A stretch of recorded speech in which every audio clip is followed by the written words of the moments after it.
নমস্কার, আমার চ্যানেলে আপনাদের স্বাগত। আজকের গল্প সৈয়দ মুস্তাফা সিরাজের লেখা ভারতবর্ষ। সৈয়দ মুস্তাফা সিরাজ মুর্শিদাবাদ জেলার খোসবাসপুরে জন্মগ্রহণ করেন। স্নাতক হন বহরমপুর কৃষ্ণনাথ কলেজ থেকে। 1950 সালে ইলবিস ছদ্মনামে প্রথম গল্প কাচি প্রকাশিত হয়। পরবর্তীকালে ওই একই সালে দেশ পত্রিকায় শেষ অভিসার কবিতা তার বেরোয়। আনন্দবাজার পত্রিকার বার্তা বিভাগে তিনি স্থায়ী চাকরিতে দীর্ঘদিন সময় কাটিয়েছেন। তার প্রকাশিত গ্রন্থের সংখ্যা উপন্যাস, গল্প, প্রবন্ধ মিলিয়ে প্রায় 200-র কাছাকাছি। ছোটদের জন্য তার লেখা রহস্য কাহিনীর নায়ক প্রকৃতি বিজ্ঞানী কর্নেল নীলাদ্রি সরকার অত্যন্ত জনপ্রিয় চরিত্র। সামগ্রিক সাহিত্যকর্মের জন্য আনন্দ পুরস্কারে সম্মানিত হন 1979 সালে। অলিক মানুষ উপন্যাসের জন্য সাহিত্য একাডেমি ও ভুয়ালকা পুরস্কার এবং পশ্চিমবঙ্গ সরকারের বঙ্কিম পুরস্কার পান। শৈলজানন্দ জন্ম শতবার্ষিকীতে তিনি পেয়েছেন শৈলজানন্দ স্মৃতি পুরস্কার। তার লেখা রচনাবলীর মধ্যে রয়েছে অভিজ্ঞতা ও জ্ঞানের মনোজ্ঞ মিশেল। তার লেখা উল্লেখযোগ্য গ্রন্থাবলী হল হিজল কন্যা, নিশি মৃগয়া, মায়া মৃদঙ্গ, স্রোতে ভেসে আছি ইত্যাদি। তার লেখা বিখ্যাত ছোট গল্পগুলির মধ্যে রয়েছে পদ্ম বনে মত্ত হাতি, সাপ বিষয়ে একটি উপাখ্যান, মৃত্যুর ঘোড়া, কালুহাটির বৃত্তান্ত, বসন্তের বিকেলে ঘুমঘুমির মাঠে, সূর্যমুখী, ভারতবর্ষ, উড়ো পাখির ছায়া, আত্মজ, বাদশা প্রভৃতি। তো চলুন সময় নষ্ট না করে আমরা শুরু করি আজকের গল্প ভারতবর্ষ। রচনা সৈয়দ মুস্তাফা সিরাজ। পিচের সড়কটা যেখানে বাঁক নিয়েছিল ঠিক সেখানেই একটা বাজার গড়ে উঠেছিল, আর এই বাজারের পিছনে ঠিক একটা গ্রাম। পিচের সড়ক যেখানে বাঁক নিয়েছে সেখানে গড়ে উঠেছে একটা ছোট্ট বাজার। ঠিক তার পিছনে ঘন বাষ্পনে ঢাকা একটা ছোট্ট গ্রাম। গ্রামের মধ্যে কোনো বিদ্যুৎ নেই, তাই মাঝে মাঝে বিমর্ষ সভ্যতার মুখ চোখে পড়ে। এটা চোখে পড়ে ঠিক যখন কাঁচা রাস্তা ধরে সবুজ ঝোপের ফাঁকে এগিয়ে আসে কোনো যুবক বা যুবতী। তাদের পরনে যে পোশাক থাকে তা আমেদাবাদের কারখানায় তৈরি বলেই বোধ হয়, কিন্তু গ্রামের থেকে দূরে যে ছোট বাজারটা রয়েছে সেখানে বিদ্যুৎ ছিল। গ্রামটির মধ্যে যে বিদ্যুৎ ছিল না তা আমরা আগের থেকেই জানি। এই বাজারটার মধ্যে রয়েছে 3টে চায়ের দোকান, 2টো সন্দেশের, 3টে পোশাকের, একটা মনোহারীর, 2টো মুদিখানার, আর হ্যাঁ, একটা আড়তও আছে, একটা হাস্কিং মেশিন আছে, আর ঠিক তার পিছনে রয়েছে একটা ইটভাটা। চারপাশের গ্রাম থেকে লোকেরা এই বাজারে আসে। রাত 9টা অবধি জোর জমাটি ভাব নিয়ে তারা একটা আড্ডা দেয়, আর রাত 9টা পেরিয়ে গেলেই সব ফাঁকা, শুধু কিছু আলো জ্বলে আর কিছু নেড়িকুত্তার ছায়া ঘোরে পিচের উপরে। মাঝে মাঝে 2-একটা ট্রাক অবশ্য চলে যায় দূরের শহরের দিকে। তারপর সব চুপচাপ। বাঁকের মুখে আদ্যিকালের বট গাছের পেঁচার ডাকও এই স্তব্ধতার অন্তর্গত বলে মনে হয়। আজকের যে গল্পটি আমি আপনাদের শোনাবো সেটা শীতকালের গল্প। শুরু হচ্ছে একটা শীতের সময়ে। বাজারের উত্তরে বিশাল মাঠ থেকে কনকনে বাতাস বয়ে আসছিল সারাক্ষণ। তারপর আকাশ ধূসর হলো মেঘে, হালকা বৃষ্টি শুরু হলো। রাঢ় বাংলার শীতে এমনিতেই খুব জাঁকালো হয়, বৃষ্টিতে তা হলো ধারালো। ঠিক এই ধরনের মুহূর্তটাকেই ভদ্রলোকে বলে পৌষে বাতলা। ঠিক এটাকেই ছোট লোকে বলে ডাওর। আর এই বৃষ্টির সঙ্গে বাতাস জোরালো হলে তারা বলে ফাপি। সেবার এই আবহাওয়া হয়ে পড়ল ফাপি, অর্থাৎ বৃষ্টির সঙ্গে জোরালো বাতাস বয়ে আসছে। গ্রামের মানুষের তখনও দূরের মাঠে ধান কাটা হয়নি। এই অকাল দুর্যোগে ধানের ক্ষতি হবে প্রচন্ড, তাই লোকের মেজাজ সব বিগড়ে আছে। চাষাভুষো মানুষ চায়ের দোকানে আড্ডা দিতে দিতে প্রতীক্ষা করতে থাকলো রোদ ঝলমল একটা দিন কবে আসবে, এবং মুন্ডপাত করতে থাকলো আল্লাহ ভগবানের। শেষ অবধি ক্ষিপ্ত কোনো যুবক চাষি চেঁচিয়ে বলে দিল, মাথার উপরে কোনো শালা নেই রে, কেউ নাই, কেউ নেই মাথার উপর। আর মাথার উপর যখন কেউ নেই তখন যা খুশি করা যায়। ক্ষিপ্ত মেজাজে কথায় কথায় তর্ক বাঁধে, এমনকি মারামারির উপক্রমও হয়। এবং এই তর্কের কোনো প্রসঙ্গ অপ্রসঙ্গ বলে কিছু হয় না, কিছু একটা পেলেই হলো। সেই দুরন্ত শীতের অকাল দুর্যোগে গ্রামের ঘরে বসে কারো সময় কিন্তু কাটে না। সবাই চলে আসে সভ্যতার ছোট্ট উনুনের পাশে হাত পায়ে সেক নিতে, অর্থাৎ বাজারের মধ্যে। এইটুকুই যা সুখ গ্রামবাসীর। এবং অলস দিন কাটানোর একঘেয়েমি দূর করতেই নানান কথা আসে তাদের তর্ক বিতর্কের মধ্যে। বোম্বাইয়ের অভিনেতা বা অভিনেত্রী কিংবা গায়ক অথবা ইন্দিরা গান্ধী, মুখ্যমন্ত্রী, এমএলএ নয়তো সরাবাউরি, সে সবই তাদের আলোচনার বিষয়বস্তু।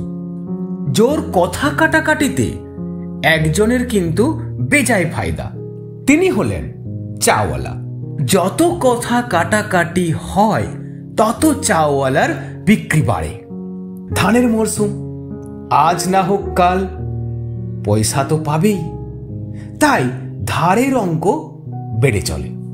যখন ছোট্ট বাজারের চায়ের দোকানে তর্ক বিতর্ক এবং বাজে আড্ডা চলছে, ঠিক সেই সময় সেখানে উপস্থিত হলো এক বুড়ি, থুরথুরে কুজো ভিখিরি বুড়ি। রাক্ষসী তার চেহারা, এক মাথা সাদা চুল, ছেঁড়া নোংরা একটা কাপড় তার পরনে, গায়ে জড়ানো তেমনই চিটচিটে তুলোর কম্বল, এক হাতে বেটে লাঠি। পিচের পথে ভিজতে ভিজতে দিব্যি একটা তালে তালে সে হেঁটে এলো। খয়া খরবুটে মুখে তার সুদীর্ঘ আয়ুর চিহ্ন প্রকট হয়ে আছে। তর্কের মধ্যে চায়ের দোকানে ঢুকে সে চা চাইল। তাকে দেখে সবাই হঠাৎ করে তর্ক থামিয়ে দিল। এই দুর্যোগে কিভাবে বেঁচে বর্তে হেঁটে আসতে পারলো ওই বুড়িটা, সেটাই সবাই অবাক হয়ে ভাবছিল। চা খুব আরামে গিলে বুড়ি সবার মুখের দিকে তাকালো, কিন্তু বুড়ি মুখ খুলল না বা একটা কথাও সে বলল না। তখন একজন তাকে জিজ্ঞাসা করল, ও বুড়ি, তুমি এলে কোত্থেকে? বুড়িও বড় মেজাজি, গজ গজ করে জবাব দিল, সে কোথায় তোমাদের কাজ কি বাছারা? ওরা হেসে উঠল, ওরে বাবা, ভারী তেজি দেখছি, এই বাদলায় তেজি টাট্টুর মতন বেরিয়ে পড়েছে। বুড়ি গেল খেপে, তোমাদের কর্তা বাবা টাট্টু, খবরদার অকথা কুকথা বলো না, আমি যেখান থেকে আসি লোকের কি? একজন ঠান্ডা মাথায় বলল, ও বুড়ি, তুমি থাকো কোথায়? তাই জিজ্ঞাসা করছে এরা। তোমাদের মাথায়, বলেই সে কম্বলের ভেতর থেকে একটা ন্যাকড়ায় বাঁধা পয়সা খুলতে থাকলো। তারপর চায়ের দাম মিটিয়ে আবার রাস্তায় নামলো বুড়ি। লোকেরা চেঁচিয়ে উঠল, মরবে রে, মরবে রে, মরবে রে, নিঘাত মরবে বুড়িটা। বুড়ি ঘুরে বলল, তোরা মর, তোদের শতগোষ্ঠী মরুক।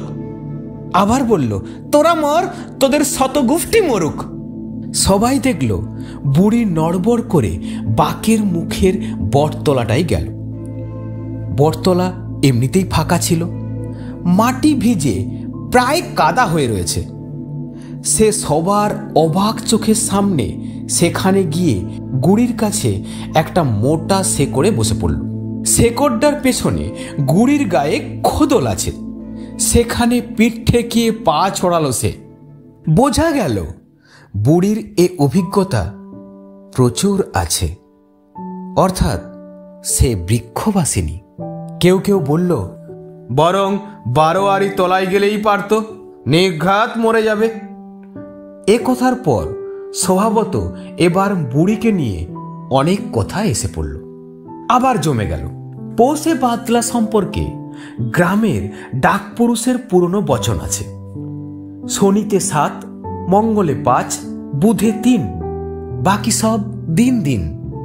অর্থাৎ শনিতে যদি বাদলা লাগলে 7 দিন থাকবে, মঙ্গলে যদি বাদলা লাগে তাহলে 5 দিন, আর বুধে 3 দিন, অন্য দিন লাগলে 1 দিনের ব্যাপার। এ বাদলা লেগেছিল মঙ্গলে, কেউ অবশ্য হিসেব করেনি, কিন্তু যেদিন ছাড়ল সেদিন আকাশ পরিষ্কার হয়ে গেল একেবারে, সূর্যের উজ্জ্বল মুখ দেখা গেল, আর সবাই আবিষ্কার করল বটতলায় সেই গুড়ির খোদলে পিঠ রেখে বুড়ি চিত হয়ে পড়ে আছে, নিঃসাড়, প্রাণহীন, না প্রাণ আছে কেউ বুঝতে পারল না। অনেকটা বেলা হলেও সে নড়ছে না দেখে চাওলা জগা বলল, নির্ঘাত মরে গেছে বুড়িটা। আরো একজন বলল, সর্বনাশ, তাহলে শ্যাল কুকুরে ছিঁড়ে খাবে যে, গন্ধে টেকা যাবে তো। একজন দুজন করে ভিড় বাড়তে থাকলো। কেউ কেউ বুড়ির কপাল ছুঁয়ে দেখল প্রচন্ড ঠান্ডা। একজন নারীও দেখল কোনো স্পন্দন নেই, অতএব মরাই বটে। চৌকিদারকে খবর দেওয়া হলো।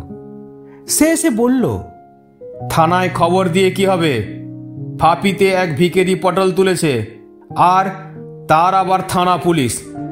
5 কোষ দূরে থানায় খবর দাও, তারপর ওনার আস্তে আস্তে রাত দুপুর, ততক্ষণে গন্ধ ছুটবে। কবে মরেছে হিসেব আছে নাকি? দেখছো না ফুলে ঢল হয়েছে কেমন? তাহলে কি করব চৌকিদারদা? লদিতে ফেলে দিয়ে এসো, ঠিক গতি হয়ে যাবে যা হওয়ার। বিজ্ঞ চৌকিদারের পরামর্শ মানা হলো। মাঠ পেরিয়ে 2 মাইল দূরে নদী, এখন শুকনো, সেখানে চড়াই ফেলে দিয়ে এলো কজন মিলে। বাঁশের চ্যাংদোলায় ঝোলানো হয়েছিল তাকে, সেটাও তারা ফেলে দিয়ে এলো। বুড়ির শরীর উজ্জ্বল রোদে তপ্ত। ফিরে এসে সবাই দিগন্তে চোখ রাখল, ঝাঁকে ঝাঁকে কখন শকুন নামবে। হঠাৎ করে বিকেলে এক অদ্ভুত দৃশ্য দেখা গেল। মাঠ পেরিয়ে একটা চ্যাংদোলা আসছে। সেটা যখন বাজারে পৌঁছালো তখন জানা গেল ব্যাপারটা। সেই বুড়ির মোড়াটাই তুলে নিয়ে আসছে মুসলমান পাড়ার লোকেরা। আরবি মন্ত্র পড়ছে ওরা, মাথায় টুপিও পরেছে কেউ কেউ। যারা ফেলে দিয়ে এসেছিল তারা হিন্দু। তারা অবাক হয়ে এবং রেগে গিয়ে জানতে চাইল, কি ব্যাপার? না না, বুড়ি যে মুসলমান। প্রমাণ অনেকে তাকে শুনেছে বিড়বিড় করে আল্লাহ বা বিসমিল্লাহ বলতে। এমনকি গায়ের মোল্লা সাহেব অকাট্য শপথ করে বললেন, আজ ফজরে অর্থাৎ ভোরের নামাজের সময় যখন নামাজ সেরে এদিকে বাস ধরতে আসছি তখনই বুড়ি মারা যাচ্ছিল। ইনশাআল্লাহ ওকে স্পষ্ট কলমা পড়তে শুনলাম। তা কে জানে বুড়ি মরছে? আমি যাচ্ছি শহরে, মামলার দিন, তাই দেখা হলো না ব্যাপারটা। ফিরে এসে শুনি ওকে নদীতে ফেলে দিয়েছে। তোবা তোবা, তা কি হয় আমরা বেঁচে থাকতে? তাই কবরে দেওয়ার ব্যবস্থা করলাম। গায়ের ভট্টাচার্য মশাই সবে বাস থেকে নেমেছেন। উকি মেরে সব দেখে শুনে বললেন, অসম্ভব, আমিও তো মোল্লার সঙ্গে একই বাসে আজ শহরে গিয়েছিলাম। আমি স্পষ্ট শুনেছি বুড়ি বলছিল শ্রীহরি শ্রীহরি শ্রীহরি। তার সপক্ষে অনেক প্রমাণ জুটে গেল।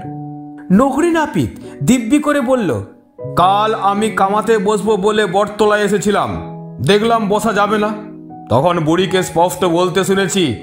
আপন মনে সে বলে চলেছে, হরিবল হরিবল হরিবল। ভুল শুনেছ। ফজলু শেখ বলল, আমি সকর্ণে শুনেছি বুড়ি লা ইল্লাহা ইল্লাল্লাহ বলছে। নিবারণ বাগদি ভীষণ রাগী লোক। এক সময় দাগি ডাকাত ছিল সে। চেঁচিয়ে উঠল, মিথ্যে, করিম ফরাজি এখন খুব নামাজ পড়ে এবং বান্দা মানুষ। একদা সে ছিল পেশাদার লাঠিয়াল, নিবারণে চেঁচানি বরদাস্ত করবে কেন সে? আরো চেঁচিয়ে বলল, খবরদার! বচসা গেল বেড়ে, তর্কাতর্কি, উত্তেজনা, হল্লা চলতে থাকলো। তারপর দেখা গেল একদল লোক সেই বাঁশের চেংদোলাটা নিয়ে টানাটানি শুরু করেছে। দেখতে দেখতে প্রচন্ড উত্তেজনা ছড়ালো চারিদিকে। দোকানগুলো ঝাঁপ টাপাটাপ টাপাটাপ বন্ধ হয়ে গেল। আর তারপরেই দেখা গেল গ্রাম থেকে অনেক লোক দৌড়ে আসছে, সবার হাতে মারাত্মক অস্ত্রশস্ত্র। চ্যাংদোলাটা তখন পিচের উপর। বুড়ির মোড়া দুপাশে স্পষ্ট দুটো জনতা দাঁড়িয়ে আছে। দু দলের হাতেই অস্ত্রশস্ত্র, পরস্পরকে লক্ষ্য করে গালাগালি চলছে। মাঝে মাঝে মোল্লা সাহেব চেঁচিয়ে উঠছেন, মুসলিম ভাই সকল, জিহাদ জিহাদ, নাকায়েত কবির আল্লাহু আকবর, নাকায়েত কবির আল্লাহু আকবর। অন্যদিকে ভট্টাচার্য মশাই গর্জে বললেন, জয় মা কালী, জয় মা কালী, জবন নিধনে অবতীর্ণ হও মা, জয় মা কালী কি জয়। ধুন্ধুমার গর্জন প্রতিগর্জন, এবং দেখা গেল বিপন্ন আইনরক্ষক বেচারা নীল উর্দি পরা চৌকিদার তার লাঠিটি উঁচিয়ে মাঝখানে দাঁড়িয়ে আছে এবং দুপক্ষকেই কিছু বলার চেষ্টা করছে সে। যখন মুসলিম পক্ষ এক পা এগিয়ে আসে, সে মরিয়া হয়ে লাঠিটি পিছে ঠুকে গর্জায়, সাবধান সাবধান। আবার হিন্দু পক্ষ এগোলে সে একইভাবে সেদিক লাঠি ঠুকে চেঁচায়, খবরদার বলছি, খবরদার। কতক্ষণ যে সে এই মারমুখী জনতাকে ঠেকিয়ে রাখতে পারবে কে জানে। সে এবার পর্যায়ক্রমে পাগলের মতন দুদিকে একবার করে পিছে লাঠি ঠুকতে শুরু করলো। খটখট খটখট শব্দে কাঁপতে থাকলো। তারপর দেখা গেল এক অদ্ভুত দৃশ্য। বুড়ির মোড়াটা নড়ছে, নড়তে নড়তে উঠে বসার চেষ্টাও করছে। দুদিকের সশস্ত্র জনতা ফেল ফেল করে তাকিয়ে আছে সেই দিকে। চৌকিদারও হা করে দেখছে। তারপর বুড়ি উঠল, উঠে দুদিকে তাকালো সে, ভিড় দুটোকে দেখল। মুখটা বিকৃত হয়ে গেল তার। সেই বিকৃত মুখে ফ্যাক ফ্যাক করে হেসে উঠল সে। চৌকিদার এতক্ষণে মুখ খুলে বলল, বুড়িমা, তুমি মরনি? মর মর, তুই মর, তোর শতগোষ্ঠী মরুক। দুদিকের ভিড়ও চেঁচিয়ে উঠল, বুড়ি তুমি মরনি? তোরা মর, তোরা মর, মুখ পোড়ারা। হঠাৎ করে কেউ একজন প্রশ্ন করে বসল, বুড়ি তুমি হিন্দু না মুসলমান? বুড়ি খেপে গিয়ে বলল, চোখের মাথা খেয়েছিস মিনসেরা, দেখতে পাচ্ছিস নে? ওরে নরক খেকোরা, ওরে শকুন চোখরা, আমি কি তা দেখতে পাচ্ছিস নে? চোখ গেলে দেব। চাচা পালা পালা পালা বলে সে নড়বড় করে রাস্তা ধরে চলতে থাকলো। ভিড় সরে তাকে পথ দিল। শেষ রোদের আলোয় সে দূরের দিকে ক্রমশ আবছা হয়ে গেল। ধন্যবাদ।